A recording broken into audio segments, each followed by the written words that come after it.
O ministro da Economia, Paulo Guedes, afirmou que o pagamento integral dos precatórios previstos para 2022 paralisaria toda a máquina pública. Os precatórios em questão são as dívidas do governo federal que não cabem mais recurso. O governo costura, junto ao Legislativo e ao Judiciário, formas de amortecer esses pagamentos. A principal estratégia é a formulação de uma proposta de emenda à Constituição que permita a divisão dos valores e o parcelamento de parte dessas dívidas. Surpreendentemente, ou não, Paulo Guedes e o ministro do Supremo Tribunal Federal concordam que a melhor solução a ser adotada hoje para os precatórios é uma construção conjunta entre a equipe econômica, o Judiciário e o Congresso Nacional. Quem é economista aqui na nossa bancada é o Constantino. Consta, como é que você vê essa solução de um tema que se arrasta no Brasil há tantos anos, né? Exato, Paulo. Eu sou economista, mas não sou milagreiro. Isso aí é uma rabuda, né? Antes, um abraço para o Felipe Melo. Olha só, o Maílson da Nóbrega chamou isso de calote. E é óbvio que ele tem um ponto. Né? A gente sabe que para poder correr atrás desses precatórios, que são dívidas do próprio Estado, né, do governo, alguns indivíduos ou empresas levam 10, 20 anos. Aí quando vence, aí o governo vira e fala assim, tá, vou pagar em 10 anos. O sujeito perdeu uma geração inteira tentando receber algo que a justiça considerou que o Estado lhe deve. Qual é o problema? O problema é aquele conceito, né, que alguns defendem, mas é um tanto perigoso, e assim como é perigoso o outro extremo, o consequencialismo hiperpragmático de um Gilmar Mendes da vida, né, que é o faça-se justiça nem que o mundo pereça. Porque se você for cobrar tudo aquilo que o Estado considera dívida e que a justiça já deu ganho de causa, o Estado quebra. Só desses super precatórios nós estamos falando de dezenas de bilhões de reais. Né? Então não dá para pagar mais nada. Isso consumiria mais de 90% do orçamento discricionário que o governo tem, aquilo que não está carimbado. Então carimba tudo logo. Vence a eleição para presidente da República e vira apenas um despachante que fica carimbando as despesas que passam por ali e vão para destinos certos. Não tem mais nada para fazer. Então, assim, o problema é que isso é uma herança maldita de todos os governos passados, que fizeram planos mirabolantes, heterodoxos, decisões arbitrárias do próprio Estado, e tudo isso foi gerando passivos na justiça e, alguma hora, tem que ser pago, né? Alguém perdeu lá atrás com isso. Então, é um impasse, é um dilema, né? Eu acredito muito na boa vontade do ministro Paulo Guedes, a ponto de concordar com o Gilmar Mendes, o que a gente sempre desconfia que deve estar errado, né? Mas a verdade é que se você tiver que pagar tudo hoje, o Estado quebra. Se você não pagar, é uma espécie de calote. Não dá para dourar a pílula com algum eufemismo. Como é que resolve isso? Né? Tem que zerar a pedra e daqui para frente, pelo menos evitar bolas de neve nesse montante, né? Mas tem que pagar o que deve. Então, é um problemão. Tem algumas soluções propostas aí mais criativas, né? De poder usar como desconto para privatização, como moeda podre, né? Enfim, já foi no passado, coisas parecidas já aconteceram. Mas é complicado, viu, Paulo? Porque a dívida existe.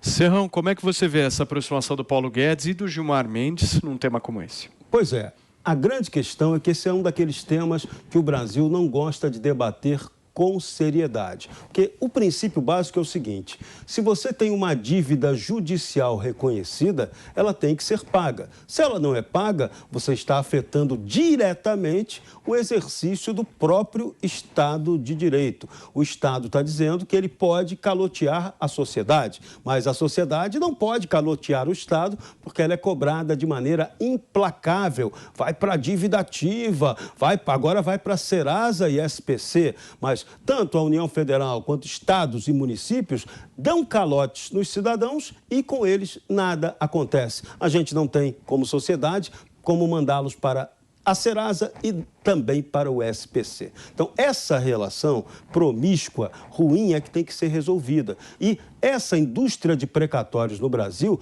ela também envolve muitas irregularidades, porque nós sabemos que debaixo dos panos, grandes escritórios de advocacia são especializados na negociação desses precatórios com os estados, municípios e até com a União Federal, tentando obter descontos, deságios. E aí essa grana é utilizada para descontos fiscais, que às vezes são reconhecidos pela Justiça e em alguns outros casos não. Então, caso do precatório é uma indecência brasileira, é uma das nossas jabuticabas que precisa ser resolvida. Não pode ter uma dívida que não seja paga, porque isso não é basicamente honesto.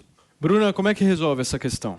Nossa, tudo isso que o Serrão acabou de falar e mais ainda que o Constantino começou, são premissas para o seguinte juízo, né? Sempre que o Estado for esse leviatã abusivo, enorme desse tamanho, sempre que ele consumir recursos com essa velocidade e houver essa relação completamente desproporcional entre o poder, né, o poder de cobrança do Estado e o poder de cobrança dos cidadãos, a gente vai ter esse tipo de disparidade. E isso, se a gente for traduzir para o conceito moral, a gente chega no conceito de injustiça.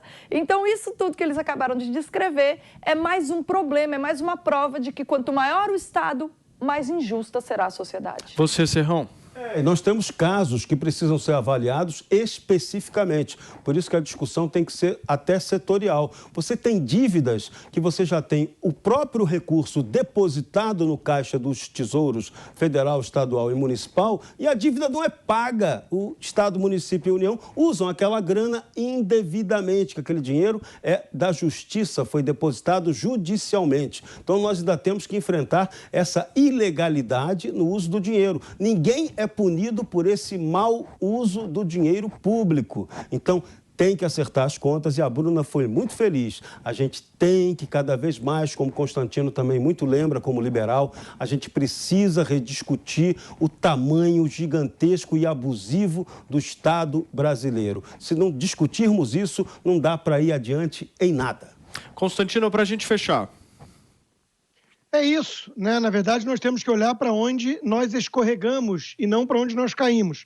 Onde nós caímos, a gente já sabe, está aí, né? Nesse impasse que não tem solução fácil, porque é um dilema. Onde nós escorregamos? Na hipertrofia estatal, na crença ingênua, romântica, de que o Estado vai ser a grande locomotiva do progresso, da justiça social. E isso tudo foi alimentando o quê? Foi alimentando políticos. Políticos que olhavam para o próprio umbigo, que estavam de olho nos seus próprios interesses e não no bem público, né? O homo politicus não é diferente de nenhum de nós, seres humanos, né? Que somos suscetíveis às paixões demasiado humanas. Então, é preciso reduzir o escopo do Estado e consertar isso, endireitar de vez essa situação daqui para frente.